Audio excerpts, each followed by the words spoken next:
everybody, and happy Wednesday, and welcome to another episode, number 29, I think, Ken, of Flat Rate World. So how you doing, buddy? I am doing fine, and I am glad you got the memo. Today is Blue Shirt Wednesday.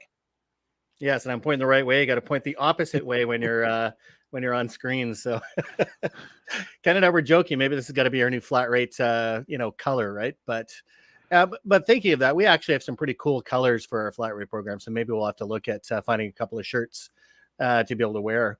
And super excited today. We have some guests which are hiding in the green room, Ken, which I've put you in sometimes as well. Nobody puts baby in the corner or Ken in the green room, but sometimes it happens. That's his favorite thing to do, is put me in the green room. Well, and take away your money for the free stuff that we'll talk about it at the end of the program. That too. But yeah, super excited today. As you know, many people may not, that I'm the president of the Managed Print Services Association.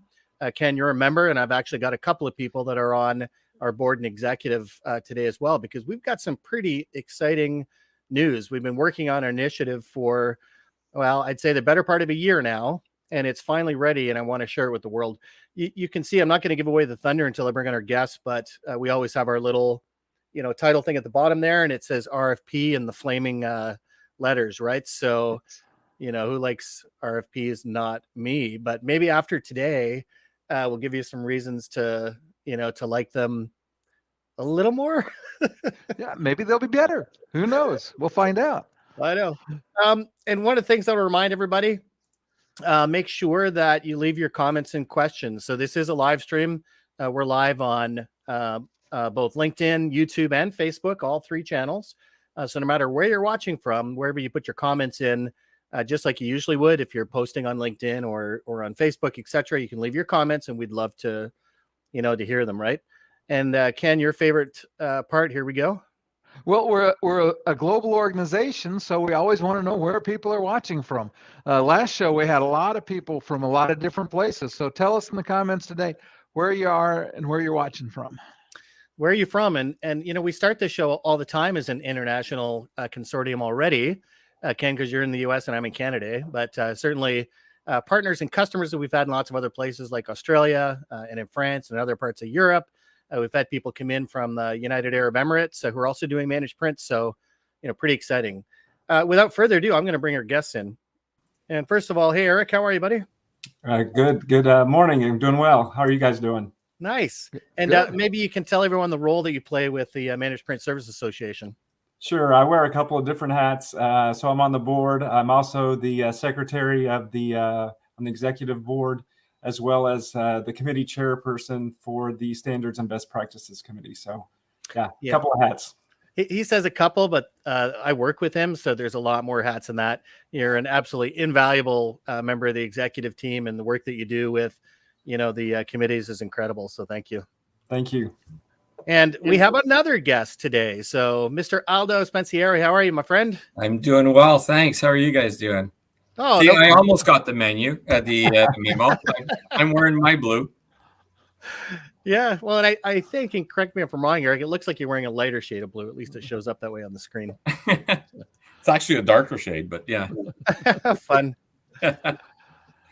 So why don't you tell our audience a little bit about what you do at the MPSA? Sure, yeah. So this year is my first year on the board of directors, but I've been involved in the MPSA for about 8 or 9 years now, maybe even close to 10. A lot of that being involved with the education committee. I've had the opportunity to chair, and now I co-chair with Ed Mosteller. So it's a labor of love, a lot of volunteer work, a lot of time. But I really believe in, especially from the education side, in helping our members and educating them on the finer points of MPS. Well, that's great. And speaking of the finer points of MPS, I'm glad to have you and Eric on today to talk about something you've done to make those finer points a little more legible. And looks like we've got a LinkedIn user. I can't see who it is, from Charlotte, North Carolina. So if you want to post again, let us know who you are. Oh, there we go. He's way ahead of me. Alfred Fennell. How you doing, Alfred? Yeah, I miss seeing you in Vegas. And there's a show coming up, the Executive Connection Summit in January with Mr. Mike Stramaglio. I'm going to be there, so hopefully you will be too. And hey, Tricia, look, our new marketing chair. Hello, Tricia. How are you? all the Thanks, way in Michelle. Rochester, New York. So thank you very much for for tuning in today. And just as a reminder for everyone else that's logging in or having a look at the program, you can leave your comments and questions. And as Ken likes to know, let us know which part of the world you're watching from, etc. So before we get into this, I'm gonna maybe direct a question, and maybe we can start and then see if some of our viewers can help contribute to this, right? But the most hated thing about RFPs, and many years ago I worked at a company. They're a great company, Pitney Bowes, but obviously because they had a lot of government accounts in Canada and lots of larger kind of accounts, there were a lot of RFP responses. And for me personally, the thing I hated most about responding to RFPs is when it was clear that somebody else, another vendor, had influenced the RFP, that there was one little thing in there that only they did. We could do it in a different way, just because whatever the copyrights were for technology, but we had a similar way to do it, but it was worded in such a way that automatically canceled us out, right? It made me so grumpy. So that's mine. What about you, Aldo? Yeah, well, a little bit of that, a little bit of sometimes the RFP that's coming out from the customer, they're not even sure what to ask for. They know that they want to get involved. They know that they want to have their machines managed because someone has convinced them that that's the right thing to do. But then they really don't know what to ask for in the RFP. Right. And what about you, Ken? And first, before that, hey, Mike, thanks for tuning in today. And Aldo, one more for you, our good buddy John. Hey, John Panon, how are you? Great to see you.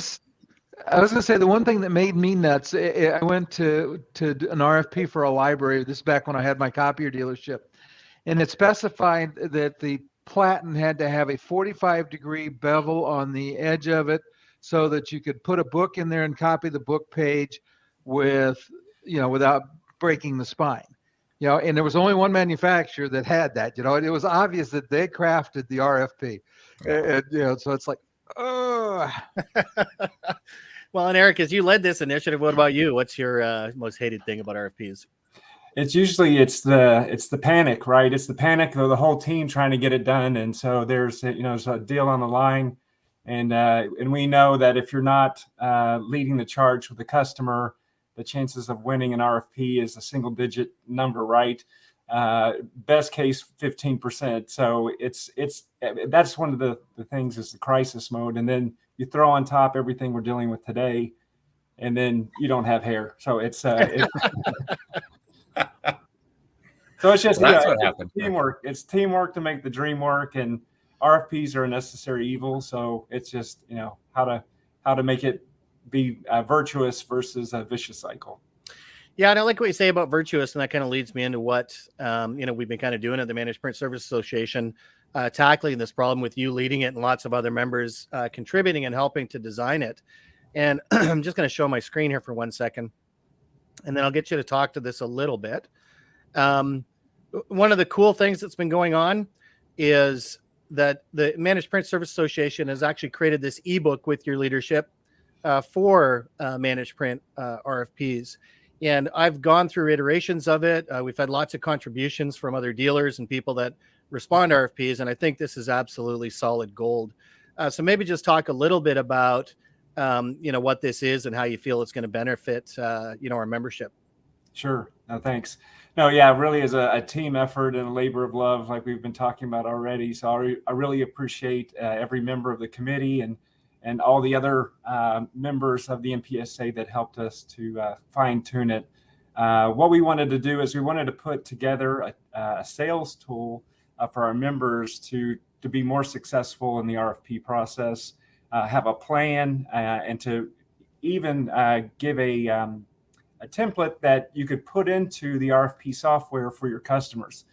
We worked with an RFP software company just to make sure the questions were worded in a certain way, in a certain format, so it would be easy to just provide a template, give it to your customer, and then increase your odds of winning beyond the 1%, the single-digit percentage of win rates. So we've looked at what are the basic things managed print services provider needs to include in their RFP response. And so it's not going to have everything that you would ever need, but it has the basic things that you have to have to set your managed print services offering apart from the other competition. So it has different areas that are focused in there. We're looking at the equipment, we're looking at your company, we're looking at supplies fulfillment, we're looking at security and solutions, the break fix maintenance. So it has all those 5 different areas focused in with the questions that you need to prompt your customer with, but also those are the questions that you have to have really good answers for. And so it's a great time to make sure that your answers are fit for purpose for 2022. Well, and Aldo, maybe you can, come in here as well and talk about it, because you worked obviously pretty hard on this with everybody. What kind of, benefits do you think are out there for the world with, this kind of exercise? Yeah, so it kind of dovetail on what Eric was talking about. It's exactly that. So from the provider side, it gives you 2 benefits. As an MPSA member, you're going to learn about what questions to ask, how to be prepared for it. So if you're asking the question, you better have the answer for it, right? And just making sure that you've got everything in place already as an MPS provider to be the best provider you can be. From the end user side, from the corporate side, it's also what if I'm going to engage with an MPS provider, what do I need to look for? What makes a good provider? What makes a not so good provider? What type of solution do they have in place? How are they going to manage that solution or those solutions for me? How are they going to bring that cost benefit back to me? And how are they going to report that? So, that's kind of all detailed in that document. Because again, based on my experience working with some corporate end users, they know they want it. They just don't know what it looks like or what that end game should be. Yeah. And you know what? I love these numbers kind of supporting the needs, for this, right? And when you look at the number of RFPs per year, Eric, it says in there up to 50 RFPs a year. And, the amount of work they take for any of us that have done them, if you haven't done them, hats off to you. But if you have done them, you understand exactly how much work goes into them. And one of my frustrations also in the past had been that sometimes I would submit an alternative proposal if they would allow it, right? Because I knew that the way that the RFP, that the way it had been written was terrible or incomplete or biased. And the only way to do that was to comply with the first thing they asked for and then do a whole other set of work, for this alternative proposal that they were willing to look at, right? So absolute nightmare. Number of people, 1 to 3 people are involved in the RFP process. Yeah, most I've worked on have been 2 to 3. And then more than half the time, members regularly, occasionally have the ability to provide an RFP template to the customers. So if more than half the time we have the ability to do that, this is going to be absolutely solid gold, right? Especially if you're looking at 25 RFPs, right? So if you have that opportunity to do that, why not? Mm-hmm. And don't forget, folks, if you do have comments and questions as we move through this, to please go ahead and, submit them, right? All right. Yeah, I'm not going to show too much of, the secret sauce, because obviously it is made for members. But, certainly if you're not a member with the MPSA already, I wonder what's getting in your way, right? Because, Aldo, Eric, Ken, you guys all know it's like the first 6 months are free, right? If you're a dealer, then you're still under $300 for membership, for a year to be able to work with us after that, right? And this powerful template to be able to help you with those RFPs is definitely awesome value. So all those hours and stuff that we looked at for the number of RFPs and stuff that we submit, the fact that over 50% of them were allowed to, actually give them some kind of template, they see you guys going to be, powerful, right? And Eric, maybe you can talk a little bit. I know that you did sort of bounce this off some other folks, as you were creating it, right? Were there any sort of gold nuggets that you learned along the way as well? I think the thing is as things are changing, the answers are changing, right? So we're needing to find this, and especially this time of year is a good time to look at what have we been proposing to customers as the answers to our MPS questions that we have, and then how do we fine tune them for the future or for what the customer should be looking at. So a lot of customers, again, are tackling COVID, post-COVID in different ways. But this is the time to look at that and look at what's been successful, what's not been successful. And by having these pre-canned answers ready to go, you can see, which answers have been successful in RFPs. And so that was the thing, is taking this opportunity. If you don't have these answers to these questions, you should. And if you have, you should just take the time to look at, to relook at those answers that you do have to make sure you're set up for success for next year. Yeah, and I would say even beyond that, I mean, one thing that I really get out of this is that even, kind of beyond that one of the things that gives us, by having these standards is to make sure that we're spending far less time, answering those questions. And probably more importantly, because we serve customers, is it's less time consuming for them, right? That once they have these sort of standards based approaches to RFPs, once they have some insights that maybe they didn't have before, that's going to save them from a lot of headaches and also save them some time, right? And, Aldo, you've submitted, to RFPs before as well, right? So how would this have helped you in your life, in your professional career? Yeah, this would have been huge, especially early on, in the first generation of managed print, if you wish. And there are still some providers that are still now just getting into managed print. And, we've talked about this a lot. Everybody thinks of managed print as cost per page, but it's not. It's much more than that. So, let's in good English, learn it up. Let's really dive into this and delve into why we're offering managed print to the industry, and what's that next evolution going to look like too? Is it going to be more managing the document with print as a subset? But that's all kind of the stuff that, with the questions that we're showing here in the document, and getting the answers, as Eric mentioned, and learning about what that evolution will be, is really going to make better providers and better partners to their customers. Yeah, and again, not to give away too much secret sauce, but I'm telling you, like, Aldo, we've had so many conversations about this over the years. Eric, Ken, we have as well, is that oftentimes when people are responding to a managed print RFP, that they're not really providers, right? I can't tell you, I've run into providers that I knew in the past had never done managed print, but because there was no real standard, that they would submit to an RFP and then hope to figure it out later, right? Yeah. It's just terrible. And some of the future stuff in here as well, I really like what you guys have done, putting in things to think about that are beyond print as well, right? That are related to that. And certainly our mission at the MPSA has been to help dealers to sort of navigate that, sort of digital divide, right, as we start moving through that. So it's nice that there are some things in here that kind of relate to that as well, right? So yeah, hats off. And is anyone working on an RFP right now? Oh, there we go. We got one, right?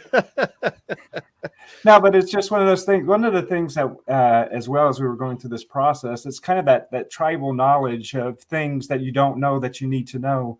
And again, this kind of, if you may have been doing MPS for 20 years, but having this template goes through and check mark, am I covering this? Am I covering that? Is that really well defined? And we might have, a way we've done it, but we haven't documented it for success. So that's something else through that process. So yeah, I've worked on many, working with our partners to be successful with different kinds of business, whether it's government business, schools, with banks, and just trying to, be successful. And so I have the pleasure of working with a lot of different dealers. So I get different versions. So for me, this is great because I can say, use this. Let's use it as a starting point so that we have a better chance to win across the board. If I'm working with a dealer on West Coast, East Coast, or across the pond, it's gonna help all of our dealers to have a better response and better win rate. It is better response, better win rate, better for customers. I mean, when you think about it, Eric, in your world, you do basically user and rules-based, printing, right? And that has a lot to do with how we secure printed pages, how we secure what users are doing. There's this whole layer of security, which is really important in this as well. That may not necessarily have anything to do with the device and everything to do with workflow, right? So this idea of managed print in the template, in the e-guide, really addresses some of those things, which I love. That it says, yes, these are the fundamentals for what managed print is. But if you're trying to do these things as well, then these are, some things you have to think about, right? Because Yeah. we've got to raise that definition. We got to raise the bar for what customers expect from, managed print providers. Yeah, and that's what I appreciate about all the different members that participated. We didn't have just like one set of people working on it. We had independent dealers providing most of the content because they've been providing this. We've had some expertise from the OEMs, ISVs.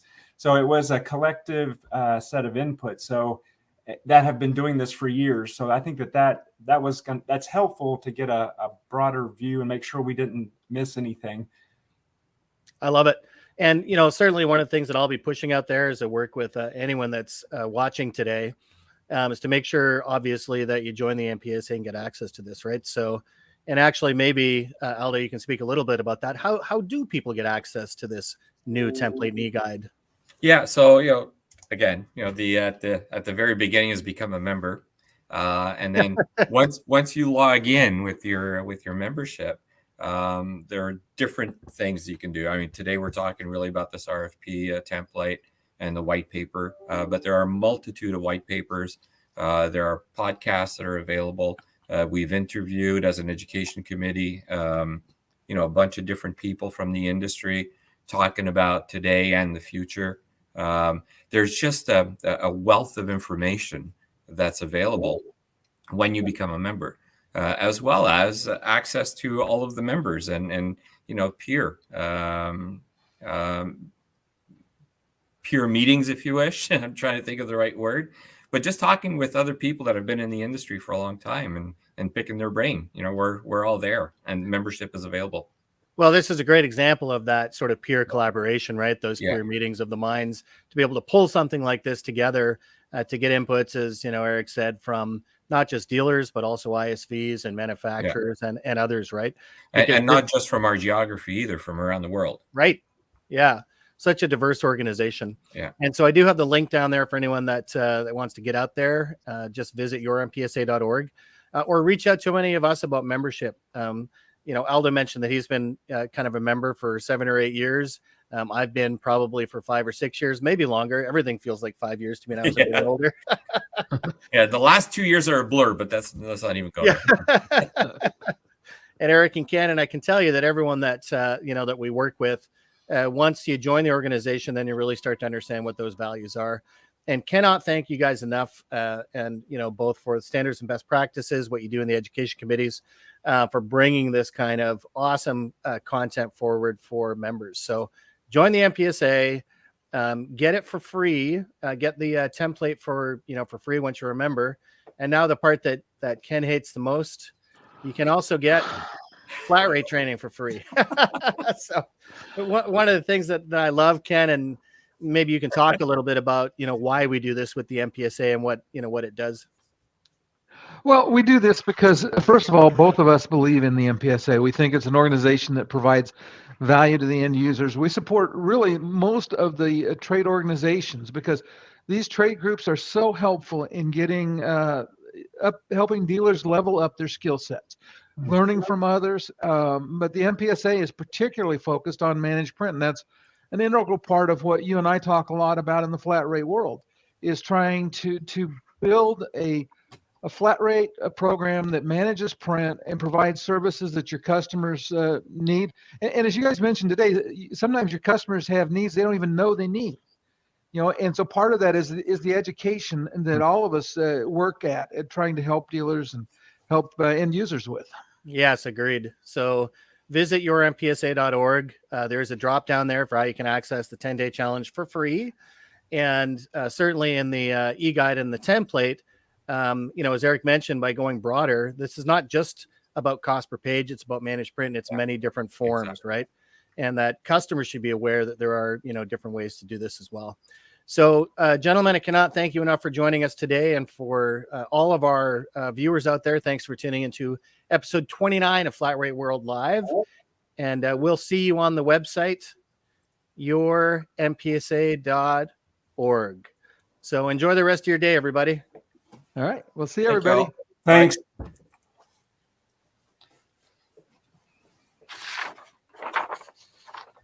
Bye.